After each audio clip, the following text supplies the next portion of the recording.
Welcome to the 5K. Myself, Matt, gonna be here entertaining you guys all day. You're really close to me today. I know. I felt like I was really close when this originally started. Yeah, you're like me. Oh wow, I really completely bailed. You almost. I'm on like the wobbly chair today.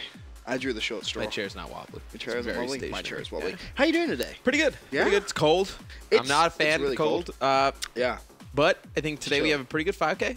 Tons of teams who potentially could be teams, aren't really teams, but there's potential for them to be actual teams in the tournament today. Yeah, so many craziness going on. Yesterday was pretty normal for the 2K. The normal kind of teams you expect. A couple of players not playing due to illness and travel, etc. Right. And then yesterday, me and Pete were like, "Hey, tomorrow, that's gonna be the day. That's gonna be the day where players start mixing things up," and it has not disappointed. My Twitter timeline this morning was absolutely great. It's kind of weird though, because it's like, what do we take into this? Is this like they're actually trying stuff, or is it just because players aren't available? I think people are going to be trying stuff. Yeah. I think with $1 million coming up on the line, obviously kind of a lot of money. The second half of season 1 also. Right. I mean, we're not even really halfway through season 1. We still got what, 3 weeks left now? About 3 or 4 weeks left of gameplay of season 1. You're going to want a team for the rest of the time that you can use for both of those. So I think teams will take their time with these decisions. I think the first shoe to drop, though, will be the kind of what's going to go on with Denial. Because, I mean, second place team, pretty much a team that we think is, you know, the second best team on paper. They've been pretty consistent. Them and Justice kind of vying for that #2 spot. You know, what happens with their players. And then I think after that, we see kind of everything else fall into place. I figured we should probably, you know, talk about the RosterMania and, like, what we think for the first bit of the show. Because, you know, finding games at the start can be pretty troublesome at the first part of the bracket. And this is interesting. This is really interesting because there's so many different factors. Like, I sat down this morning and I did a massive spreadsheet that you've seen. I'm not going to show you guys yet, though. Maybe we'll do it this week. Maybe this week, because I want to use the touchscreen and go all fancy and, like, blow everyone's minds. But we'll see if I can make that happen. I think tomorrow I may come in the office a little bit early and just try and do something happen. But in terms of the rosters that we're going to see today, we should start off with that. Curse LV. Back once again. I said to Puggy They just can't get enough of each other. I said to Chris, I was like, if you win a world championship with a group of players, it doesn't matter. You're always gonna have that in the back of your head, right? Yep. That I've already won this tournament once. Why can we not do it again? Obviously, for those of you that have missed it, Parasite, Killer, Miracles, and Nameless are gonna be playing together today in the 5K. Honestly, I mean, you look at Killer, Miracles, and Killer. Sorry, Killer, Miracles, and Parasite. If only Killer could clone himself. If Killer could clone himself, that only Killer could clone himself. That team, it's over. They win everything. But you look at those three as a trio, right? 2013 world champions. All three then failed to qualify. Yep.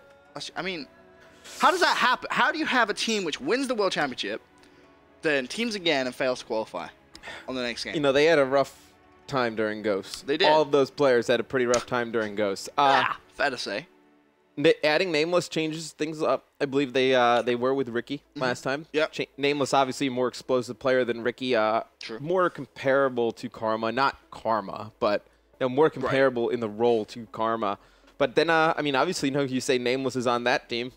Nameless clearly not with Envy. So then, you go to Envy, and I believe they're not really Envy. They're playing today under some kind of fake name, but it's going to be Zuma, Saints, Merc, and Enable.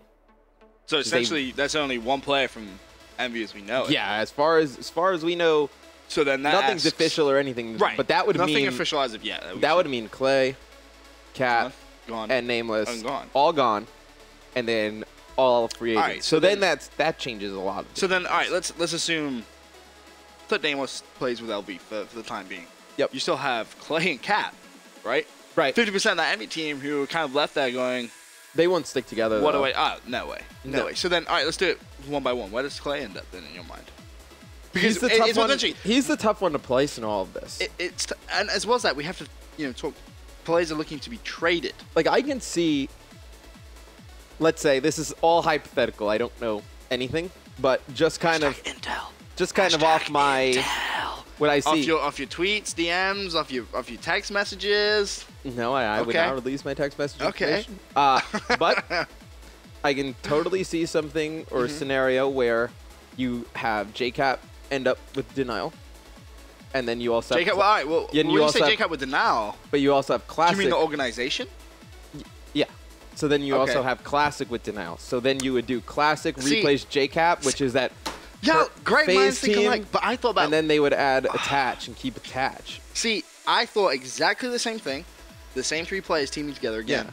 But I had them potentially maybe on the FaZe organization. Make Under FaZe, FaZe would have to get rid of that whole everybody. Team. Yeah, essentially. I mean, big question mark on Aches right now, right? The most winningest player of all time in Call of Duty.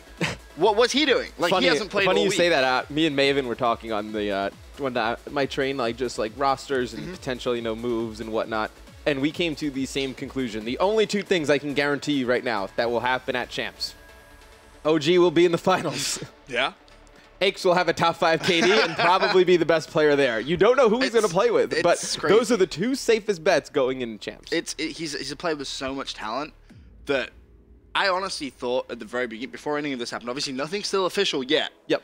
But I really saw Enable and Aches trying to become a duo, trying to be the counter there to kind of form you swap out Merc for Aches in that team. That team's godlike. That team's scary. That team is very, a real championship winning potential because then, I mean, everyone is looking for the counter of up the game right now. Everyone is looking for it. And how'd you counter Formal and Crim, Aches, and Enable in my mind? I would love personally. It would be a crazy story to somehow see Teep, Aches, Karma, and Clay have some like weird kind of crazy complexity mixture. But then, all right, let's talk about that. It would never happen. Everyone is saying. Bring up the chat. Actually, I'm curious to see what the chat is saying. The chat's probably saying you guys. You crazy. Saying you guys just coming up with all types. You crazy. Optic Nation, another team as well that we should really talk about. Yeah. A lot of people are saying that they're completely safe. And then they're making team changes. I think there's a few teams we can agree aren't going to make team changes right now. You Optic Gaming, Team Caliber. Then you look at maybe a team like AR. They may make some crazy changes if like Miyagi gets If anything, poached. AR could be in a position to upgrade. Right. I don't think really like a. But who are you going to get though? Who are you going to replace? Like, right. I feel AR's. But you figure some of these players are going to get left out. Yeah. Oh, there has to be like maybe a group of 8 to 10, 2 or 3 good players who get left out. Dude, I say like 8 to 10. And then it's like, do good as in like talented? But then do they form their own team? Right. But then what's their status for the league? Right. Or do they try and get on a team that's already in the league? And then you could end up with AR ending up with maybe 2 or 3 new players, and then that changes everything. Potentially. So much crazy stuff as well, though. As you mentioned, have to end up in the league, right? Yep. So you're looking to be traded. Problem there as well, of course, there's under 18 players in the league as well. So that causes a whole different Some of these team owners are going to be trading, get their GM hats on, trying to wheel and deal. So you're thinking about trading because you want to get rid of an under 18 player, right? Yep. But who's going to trade for an under 18 player right now? Now, I think we may see one organization just come in, and poach every young talent. Basically say, you know what, I'm going to take the hit. I'm going to take the hit. May not have a team at Champs. May not be represented there. But I want to win the COD League. Someone could do that because, I mean, you think about all the under 18 talent. Why not? It's crazy. Yeah, exactly. Why not? If you can find a dedicated squad of, go for it. Some guys that want to grind and you're a organization looking to make a splash. Right. Why wouldn't you? Exactly. But going back to the Optic Nation thing. So Proofy came out and say a couple of days ago, said, don't worry, guys. We're fine. We've got everything sorted out. But there's several factors which come in with this Optic Nation. Yeah, it's a bit of confusing. It's very. I'm still waiting for official word. I know everyone is kind of still waiting for official word on what's going to happen with Swanee. Is he actually allowed to play, etc.? Define resident. Like, it's weird terminology, so we're still waiting for the official rule on that. It would be upsetting, I think, for Swanee not to be able to play. It'd be really just bad. For the standpoint that I think it's so big for COD esports that somebody comes from Europe over to North America, able to clearly compete at the highest level. I mean, it's not like Swanee came over and became an average player. I mean, he is very good. Right. And then, obviously represented by Optic, one of the largest organizations, the largest organization, Call of Duty. For him not to be able to participate with those guys would be a shame. But then as well, there's another story. Karma, for example, 2-time world champion already, right? He isn't going to want to. They have to do online qualifiers. Let's not forget that. Right now, Optic Nation kind of struggling a little bit. They're not able to progress. They're on the up. They are on the up. I agree. But still, they are not going as far as you would think a team of that caliber would go. Okay. You think about Optic Nation, you would not have. That's an old sheet. Yeah, this is old. I said the other day when I was on with Puckett, I don't know if you saw, but I said Optic Nation will qualify for Season 1 playoffs. You think they will? Yes. I said Team Caliber should. When you look at the current, actually, do we have it Who they up? still got to play? Because you brought that. hit F11. Well, throw over to this screen. Let's have a look. See what young Matthias. 7 and 15 right now. So they are definitely on the up. So let's look at this. Let's say Rise, they're on the up. Justice, it looks like they'll probably lose Enable, probably lose Mochilla. You got to figure Justice is going to be in your bottom. You would kind of put that. I would. If they losing those players. Yeah. Prophecy lose Parasite. Where do they go? They're not exactly crushing it above 500. But can you see them really falling that steep? Does Ricky leave too? But this is the question though. Yeah. Do the players from Elevate? Let's say that team does form. Why would they stay on Elevate? Why would they not go over to Prof? Who is Prof more likely going to pick? Prof's not going to drop their entire team. Why? If you could pick up, let's think of it this way, right? If Parasite goes to you and says, "Hey, right now I'm teaming with Miracles, Killer, and Nameless." Regardless, like he could basically go and say, "Hey, I don't care. These are my teammates. Leave Prof management with the decision." So Will, let's go back. Let's go back to that sheet again. Okay, so let's say they decide to go to Prof. Why, right? I mean, but why wouldn't you? That's okay. Yeah. Right? All right. So then Elevate's gonna tank. Yeah, they crash and burn. So you figure Elevate's in your bottom 4. Yeah, 100%. Right. And they're already on the cusp. AR, Nation's already better than AR. Yeah. I mean, let's just call it like it is. Then you look in Aware, they have a bunch of players who are under 18. I mean, yeah, they have. Can they field a consistent roster? I mean, some of their players, if they are above 18, are they going to leave? You don't know. Where's question mark, I think. Big question mark. Very so big I'm just writing this down for myself. So already we've agreed that there's going to be 3 teams in the bottom 8, basically. So TK, you figure, is going to make it out. They have that team house and whatnot. Rise, they're on the up. It'll really come down to, I think, one of these big organizations Aware are going to get just completely overlooked. Whether it's Prof or Elevate. One of them are going to drop, I feel. And then what happens to Envious, though? That's the big thing. Because let's say Envy doesn't end up with their. Let's say Envy doesn't end up with the roster they want. They just. I mean, they're what, 11 and 13. Right, they're not exactly sitting pretty, right? Right. Neither is Rise. In fact, or Justice for that matter, 11 and 11. That's what I said with Justice. And if we take that team, today with Merc, for example. Yep. So you got Merc, Enable. I mean, Denial's taking a hit there as well. Yeah. That's your number 2 team. And you have to think, where are all these players actually going to go? Well, do they play under Denial or do they play under Envy? At that point, why would you not play under Denial? 13 and 5 in the league? Comfortably second? Then it becomes down to organizational decisions. But you can clearly see Nation better than at least 5 teams going forward. Oh, 5 teams going forward. Easily. I mean, they have another 2-0 night. They would be 9 and 15. They would pass everybody but Aware. So and you got to figure Aware is on their way down as well. They're about to tank. Yeah, I'd be surprised if Nation didn't finish up. That's what they have almost. But again, the question is, are Nation going to make team change? Let's assume that the run kind of doesn't go as well as it should, right? You have Convert, 2-time world champion, playing on a team that simply isn't winning. They have to win online.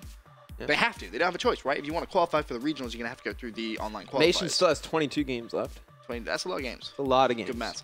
But let's say they're not looking good. Right. Does Karma and TP potentially leave? I mean, I know TP wants a team with Karma. I know Karma wants a team with TP. Do they make team changes there? To go Maybe where? do they drop Proofy? Is that an option? I mean, that would probably be the one that would make the most sense, to be honest. And then who would they look at in your mind? Trying to hit that F11, get this big screen, but not working. You got to figure. Right? You consider Aches. I mean, why? I mean, Aches right now is a player who he's been away for the last couple of weeks, right? Granted, he is. You don't know what you can get on a day to day, but true. You can almost bet anything on it. He will be one of the top 5 players at that $1 million event. Yeah, and it's a very, very safe bet. Yeah, it's a very safe bet. And I think if you're one of those players, you kind of look out and survey the landscape and say, you know what? Like, who is really available that's going to be a clear upgrade? Right. A clear upgrade over anything we have now on a basis of we need this guy for one weekend, one event to show up and crush. Is there anybody you can guarantee? Is there anybody available that you can guarantee that would do that right now? That would be... So let's think about that, though. You got Aches, who's kind of... Yeah. Not really said anything. We don't know. No, we don't know. I mean, I think it's safe to say that FaZe team, that's not staying together. We're not going to see the FaZe team as it is right now. Which is kind of a shame, because they clearly have the capabilities when they all want to. Attitudes. But I feel like that was a team that was built to not have a long run, that it was much of a, you know what, this is going to work for 3 months. And then after that, who knows? I mean, Clay's around there as well. Clay is still... we talked about him kind of on that cusp. I mean, that goes back to Clay, TP, and Karma back together. Bose as well. He's just completely Ricky in his own little zone. Ricky could be out there. Would you put Ricky on that squad, though? I feel like if you're going to go after anyone, you go after Aches, then you go after Clay on Optic Nation. Oh, I mean, those are the 2 easiest fits. Right, 100%. But right now, who's better? On this game? Oh, Aches, without doubt. If I'm Optic Nation, he's the best. Who is the best player available right now? Strictly available? Strictly available. Strictly an FA? No, not an FA, but players that we assume to make changes. Who is the best one available? The biggest difference maker. I mean, I'm just so sure that either Enable or Aches are going to make changes. Yeah. They're going to be definitely at the top of the list. I think those two. Parasite too. I would say those two. Zuma as well. I think but then that goes back to what we thought. You know, imagine if these guys made a team of their own. Right. But then, you know, which organization they end up. There's so much to consider. This week is going to be crazy. This week is. I already can feel that this week this is going to be a dominant topic of conversation. I agree. I really do, because we're going to see craziness. We talked about all this, right? And then let's say all those, you know, let's say rosters get formed or whatnot. Where does Nation's current roster rank in those? They still rank in the top 4, I think. Oh, yeah. With that, I mean, on paper, that squad is just... If they can nail their S&Ds... They can figure out S&D, and, you know, they'll breeze through get Proof playing consistent. I mean, I watched them yesterday quite a bit. I know there were games where he was dropping like 40 respawns, and then there were some games where it was, you know, a little bit up and down, more near even. They can figure out a way to not get those 40s every game, not get that bottom area. Just keep him somewhere in the middle consistently. Right. They are in very good shape, I think. Yeah, they could be. Who knows? Who knows? Lots and lots to look out for. For now, guys, quick commercial break. When we return, we'll probably be talking a little bit more about rosters. Let us know in the chat as well. What do you guys think is going to happen? Who's going to be the most impactful player throughout all of RosterMania as well? We have some 5K action that we should probably talk about, too. Let's talk about the 5K we got so much to talk about. We'll take a look at that bracket as well. We'll be right back.